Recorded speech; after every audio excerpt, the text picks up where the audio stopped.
Well,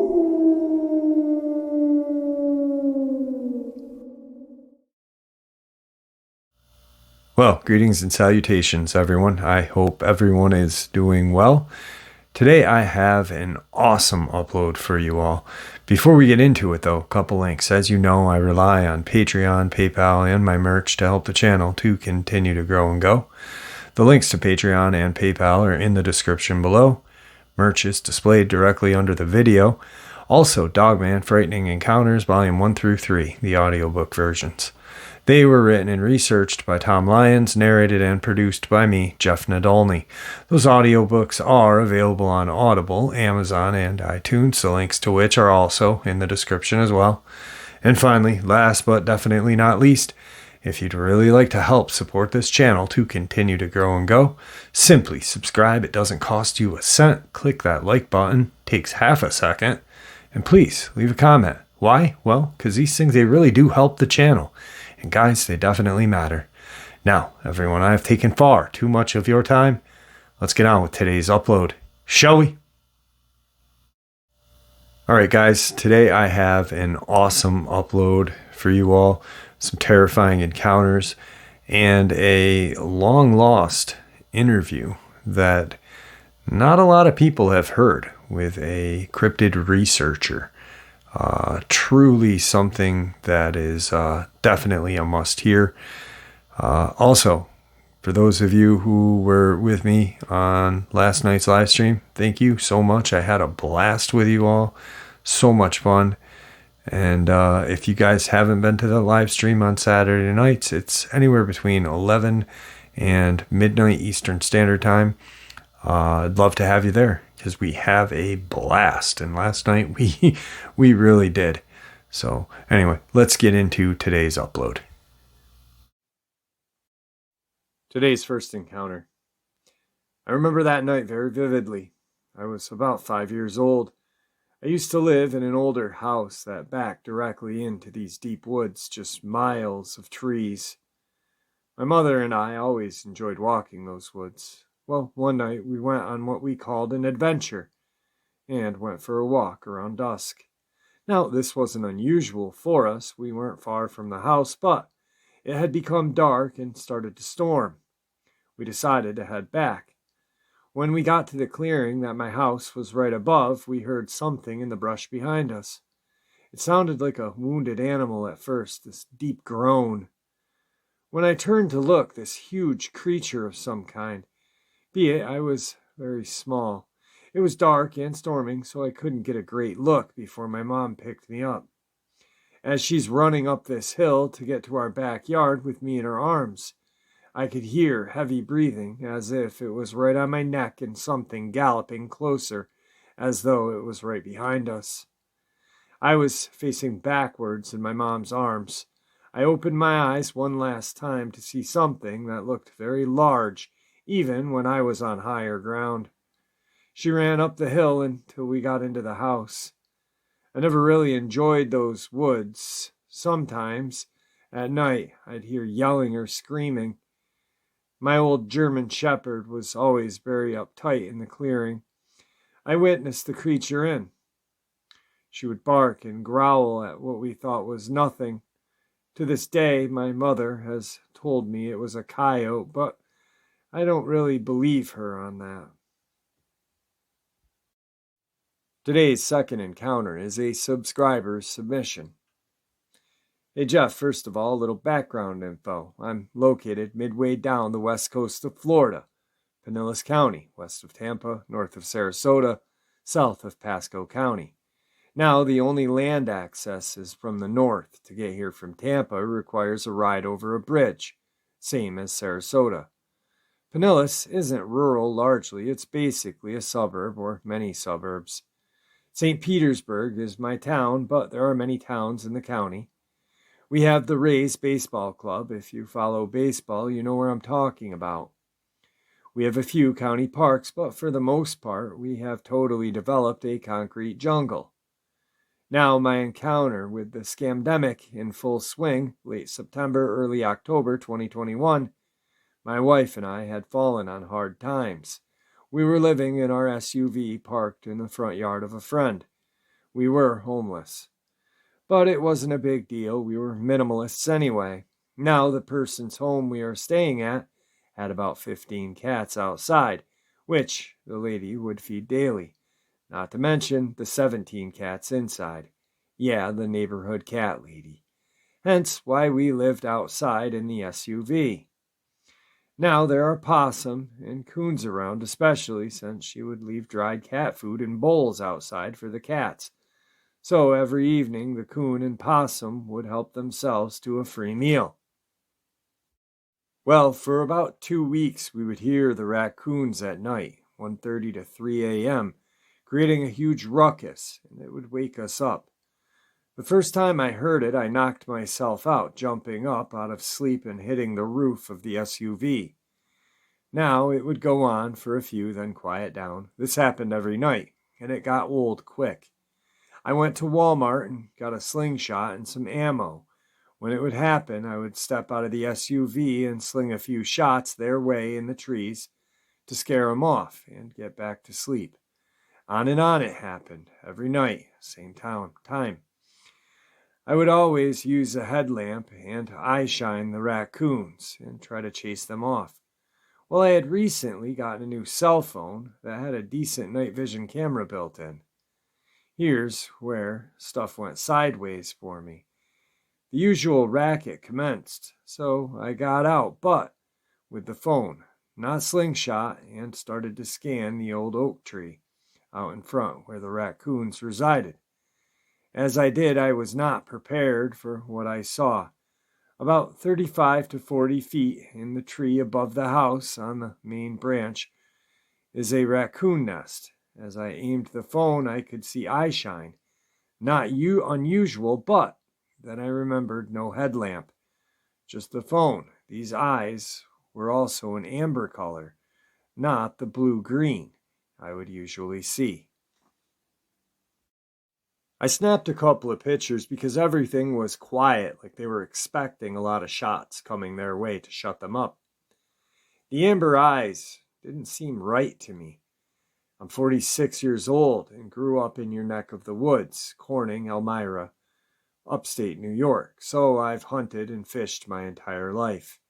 I've seen lots of animals, and yet these eyes just didn't sit right with me.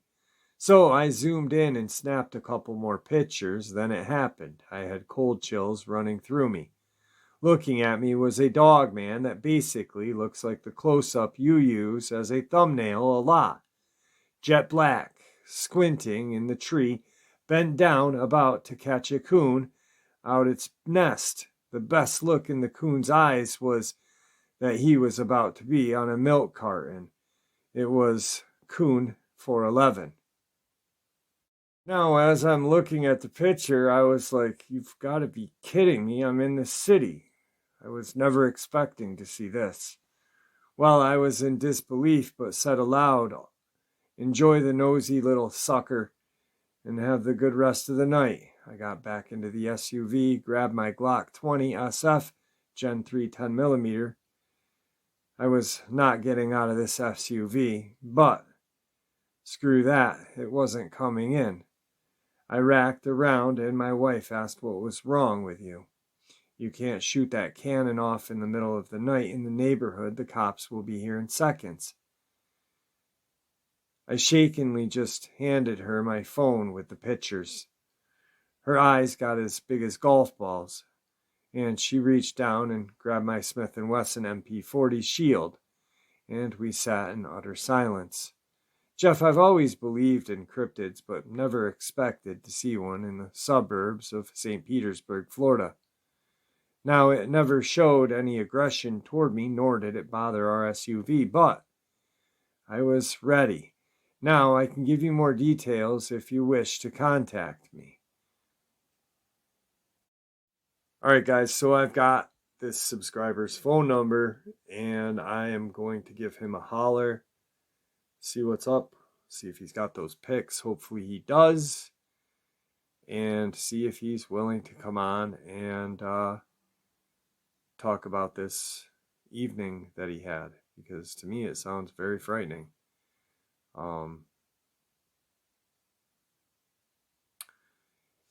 sometimes you can, here's the gist of everything, okay?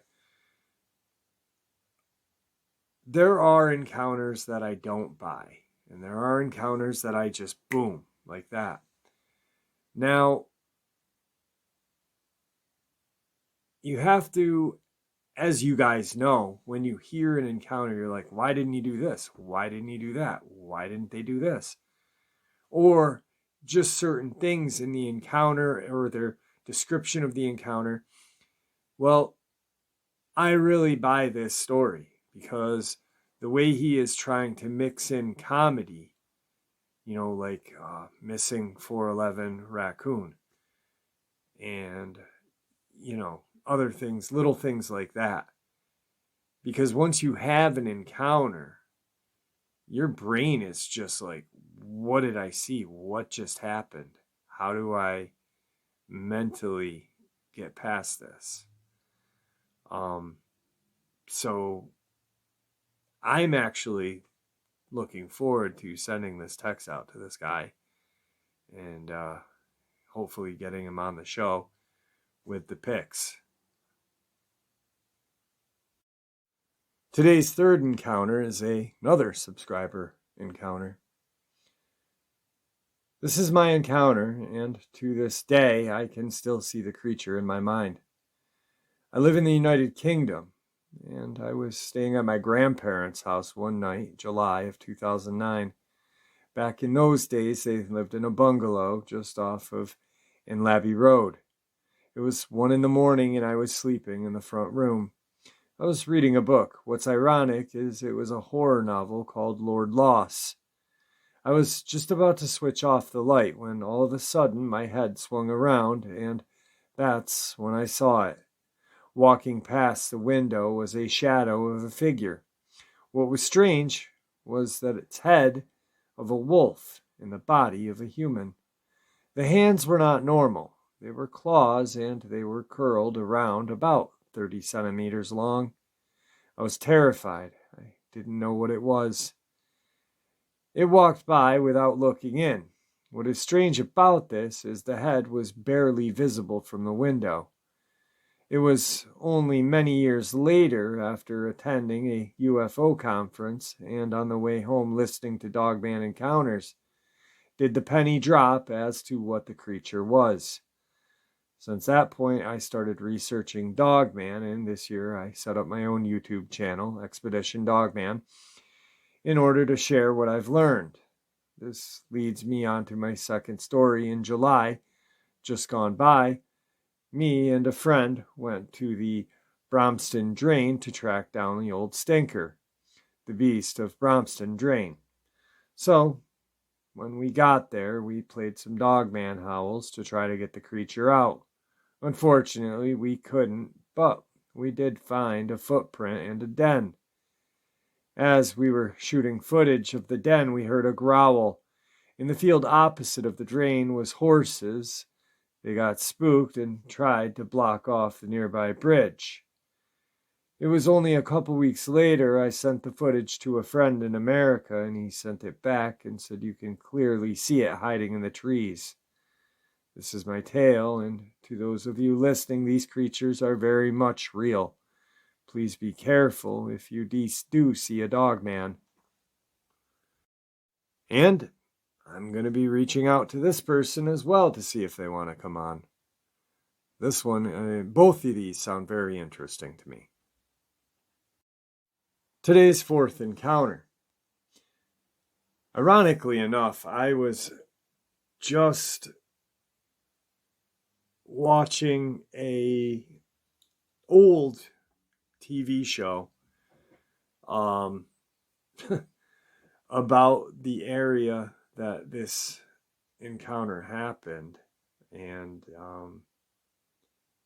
the encounter is, or the area of the encounter is known to have a large amount of sightings of different creatures and things that we don't normally think about when we think about cryptozoology.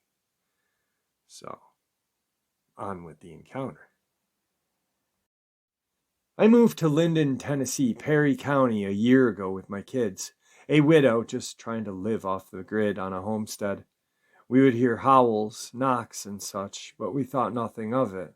The locals refused to come to our little homestead. Eventually, we did find someone who would deliver hay, but only in daylight hours. Occasionally, we would see a white blur, or have a heavy rock land our way, but nothing serious.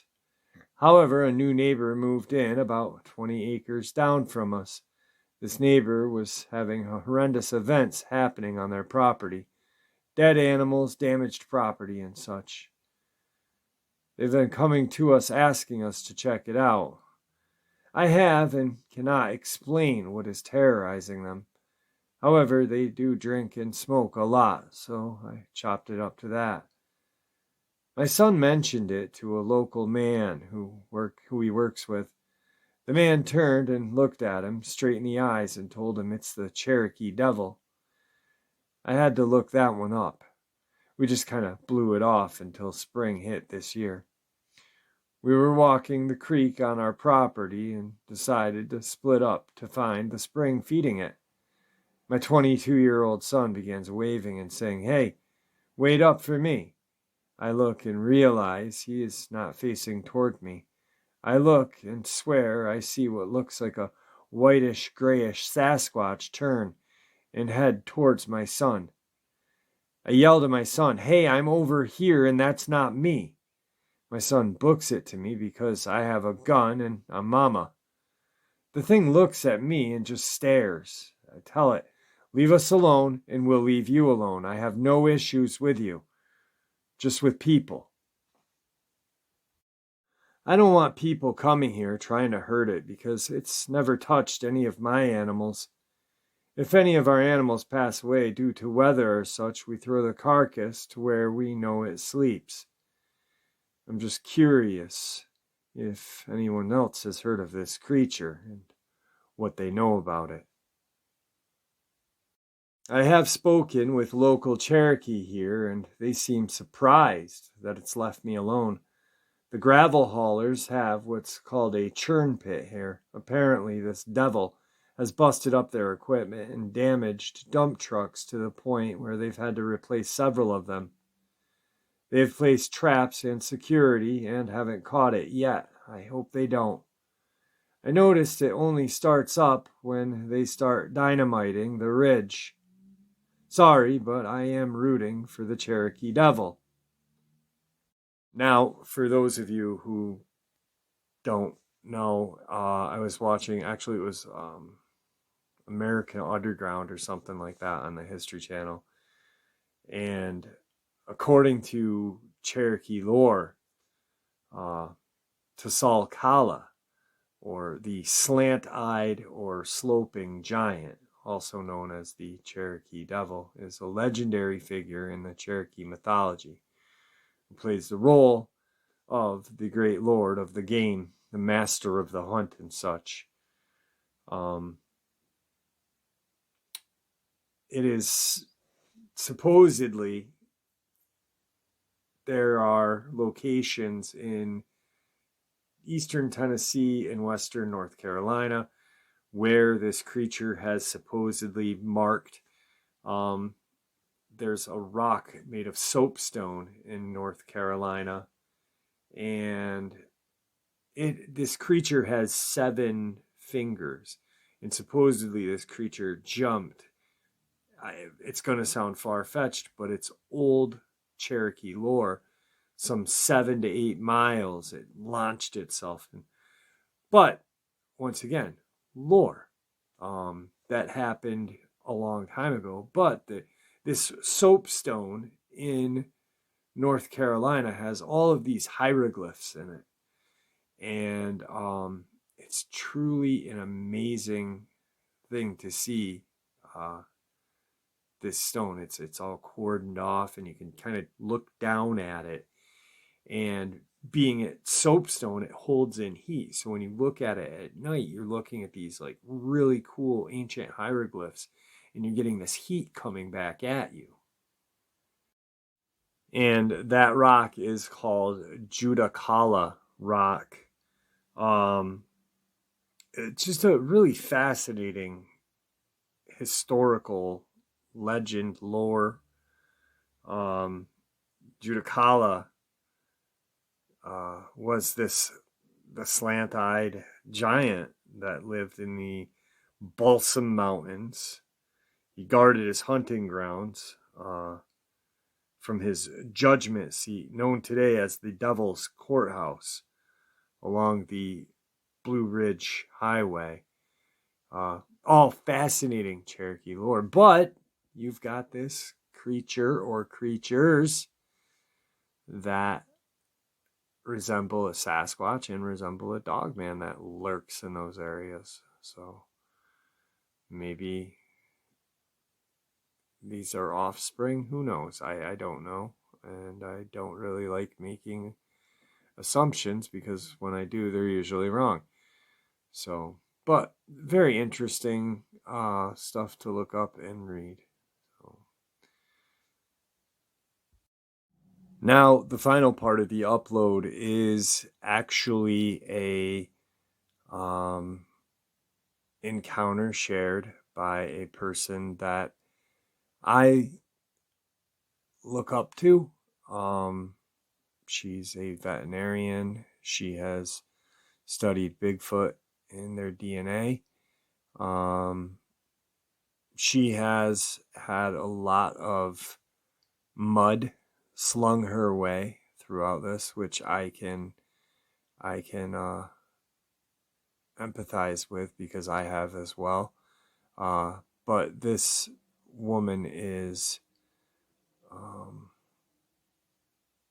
very, very helpful in the cryptozoological world. Dr. Melba Ketchum. Now, she doesn't really believe in Dogman, but does believe in Sasquatch.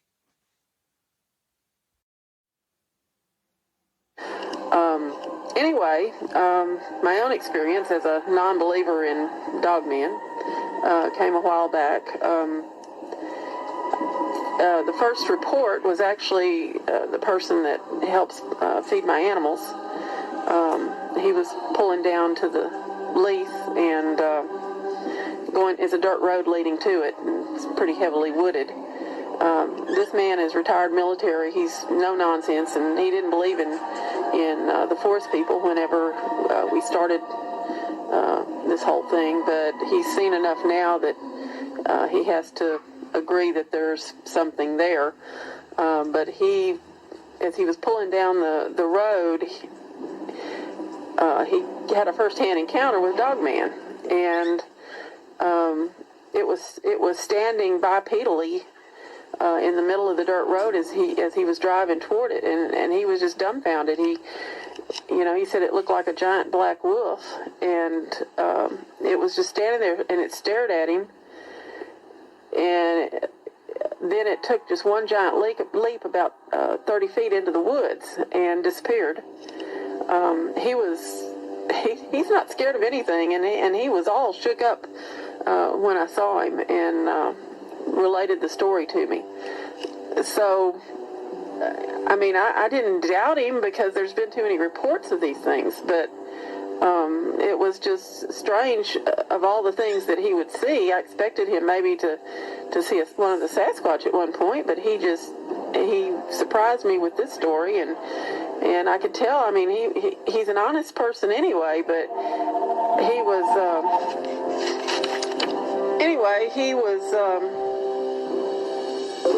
he didn't know what to think. He was upset. He knew that he had never seen any creature be able to do what this thing did. First of all, he'd never seen a wolf-like creature staring at him bipedally, and he'd never seen anything take that type of leap from a standstill in an upright position. So I didn't think a whole lot about it, other than it was kind of remarkable. But the very next day, I was out checking the horses, and I saw this creature running quadrupedally across the pasture. He was abnormally fast. I mean, he looked like just a giant wolf. Much big. We don't have wolves here in East Texas. We have coyotes, and we have some coyote dog mix type things running around. We call them canids. But I've never. The red wolf used to inhabit this area, and it's no longer here. So we don't have anything near that big or black, and certainly not that big, and not that fast. I've not seen any animal travel that fast in this area, and it was broad daylight in both of these sightings, and it was running across the pasture really fast. And I was actually in my vehicle whenever I saw it, and I was turning onto the dirt road to leave out from the lease, and as I was going along the road, it didn't have anywhere to go, because it was, I lost sight of it for just a second, but it was just behind a tree, and I saw it run through a barbed wire fence, so it didn't even slow down, and it was headed toward a mesh fence, and the mesh fence should have, it had to turn one way or the other. And so as I pulled out onto the dirt road, the thing just vanished. It had to have turned left or right, but it didn't. It just was gone, and I didn't see any more of it. It was pretty amazing, and I pondered it, and the day, I guess it was 2 days later, I went out. I have a couple of dogs that live out there, and one of them is in a yard type situation, and the other one is loose because it's not near the pavement. And the dog that was loose, I found in the dog pen, and he was dead, and there was no way for him to get into that pen. And the same gentleman that takes care of the animals, we both were looking at it, and it had been killed with surgical precision. It was the doggonest thing I've ever seen. Having a degree in veterinary medicine, I've performed a lot of postmortems, but this was, like I say, with surgical skill. It was laid completely flat open, and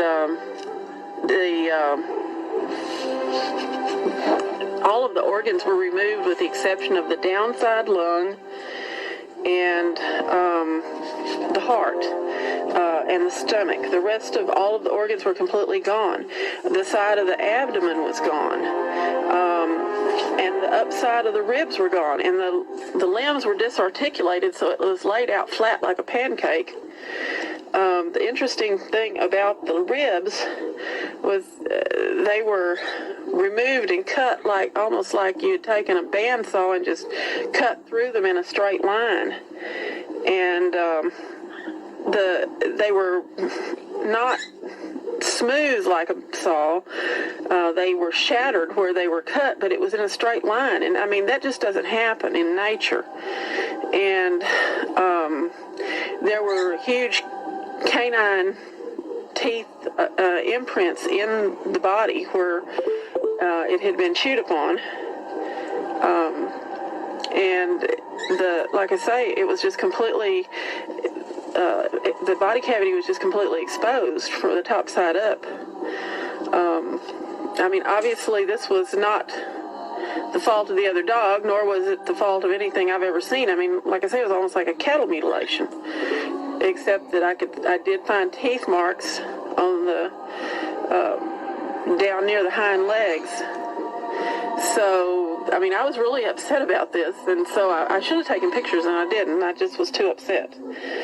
And so I,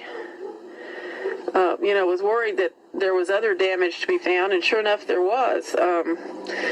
I've been told tales by habituators that sometimes some of these beings, whatever they are, will rape a horse, and As I was checking the livestock, I came across one of my gray mares, and she was bleeding from her back end, and she was just exceptionally upset, and so much so that I really couldn't examine her. She wanted to fight, and she had kicked so much that she had hurt both of her hocks, and they were swollen.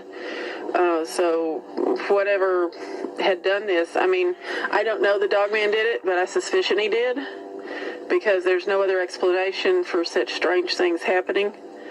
And fortunately, the horse recovered, but like I say, it was a strange and horrifying story. I don't know how to categorize this exactly. I mean, there's a lot of people out there that have had more experience with dogmen than I have. I mean, this was just this one chance sighting that I had and that the farm help had. But the fact that it injured and killed animals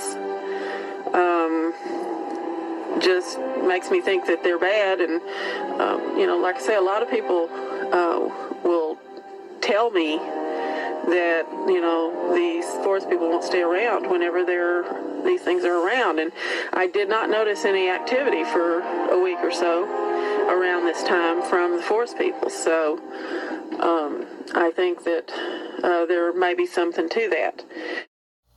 All right, guys, what an amazing upload. I really hope you guys all enjoyed it. I know I did. A little bit of lost interview right there. And when I first heard it, I was surprised because, I always thought that she was just always focused on Bigfoot and stuff like that. And I never realized that she acknowledged the existence of Dogman. And just a really cool hidden gem right there. Anyway, guys, with that, I'd like to thank you all for all of your support. Does mean the world to me.